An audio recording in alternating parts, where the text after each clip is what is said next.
Media మిత్రులందరికీ నమస్కారం. ఈరోజు మా పార్టీ అధ్యక్షులు మరియు మా వైఎస్ఆర్ కాంగ్రెస్ పార్టీ లీడర్లందరూ కూర్చొని పార్టీ కార్యక్రమాల గురించి చర్చించుకున్న టైంలో మహేష్ అనే వ్యక్తి ద్వారా మాకు వాట్సాప్లో ఎలాంటి అసభ్యకరమైనటువంటి పోస్టులు ఉన్నాయో అతని నంబర్ ద్వారా మాకు వచ్చున్నాయి. అది అందరికీ ఒకేసారి చూడడం వల్ల చాలా జుగుత్సాహకరంగా ఉండడం వల్ల పోస్టులో ఎన్ని కంప్లైంట్ ఇద్దామని నిర్ణయించుకొని వచ్చి పోలీస్ స్టేషన్కి కంప్లైంట్ ఇద్దామని వస్తే దాదాపుగా 40-45 నిమిషాల పాటు ఇంతమంది ప్రజాప్రతినిధులు వచ్చి వెయిట్ చేస్తున్నా కూడా మేనమేషాలు లెక్కపెడుతూ ఫోన్లు మాట్లాడుకోవడమే సరిపోయింది. కానీ ఇచ్చినటువంటి కంప్లైంట్కి ఒక రిసిప్ట్ ఇప్పటి వరకు పొందలేకపోవడం అనేది అత్యంత విచారకరం.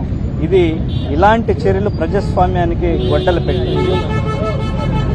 ఈ కూటమి ప్రభుత్వం వచ్చినప్పటి నుంచి పోలీస్ వ్యవస్థని శాంతి భద్రతలు కాపాడడంలో భాగంగా చూడకుండా కేవలం ప్రతిపక్ష పార్టీ నాయకుల్ని అణచివేసే కార్యక్రమానికి మాత్రమే పోలీస్ వ్యవస్థని వాడుతున్నట్టు ఈ ఘటన ద్వారా స్పష్టమవుతా ఉంది.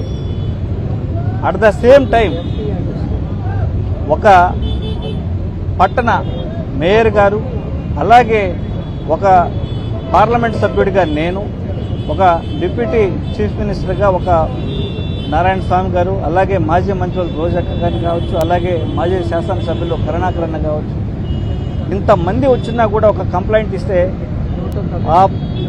తీసుకోవడానికి ఎంత టైం పడితే ఎలాంటి ప్రోటోకాల్ లేకుండా ప్రోటోకాల్స్ అంతా వైలేట్ చేస్తుంది. ఇచ్చినటువంటి కంప్లైంట్కి రెస్పాండ్ కాకుండా ఉంటే దీని మీద ఖచ్చితంగా ప్రివిలేజ్ మోషన్ వేయాల్సి వస్తుందని హెచ్చరిస్తూ ఉన్నాం. ఖచ్చితంగా వచ్చినటువంటి పబ్లిక్ సమస్యతో వచ్చినటువంటి ప్రతి పబ్లిక్కి కామన్గా ఇవ్వాల్సినటువంటి రెస్పాన్స్ కూడా ఇంతమంది ప్రజాప్రతినిధులు ఇవ్వకపోతే ఈ కూటమి ప్రభుత్వం ఎంత కక్షపూరితంగా అణచివేసే ధోరణిలో ఉందో, ప్రజా గొంతుకులై మాట్లాడే ప్రజాప్రతినిధుల గొంతుని నొక్కేయడం కరెక్ట్ కాదని ఈ కూటమి ప్రభుత్వాన్ని హెచ్చరిస్తూ పోలీసులు నిష్పక్షపాతంగా వ్యవహరించాలని, లేదంటే రాబోయే రోజుల్లో తగిన మూల్యం మీరు కూడా చెల్లించుకోవాల్సి వస్తుందని, ప్రజలే దీనికి సమాధానం చెప్తారని మిమ్మల్ని హెచ్చరిస్తూ ఇలాంటి చర్యలు ఆపాలని కూటమి ప్రభుత్వాన్ని హెచ్చరిస్తారు.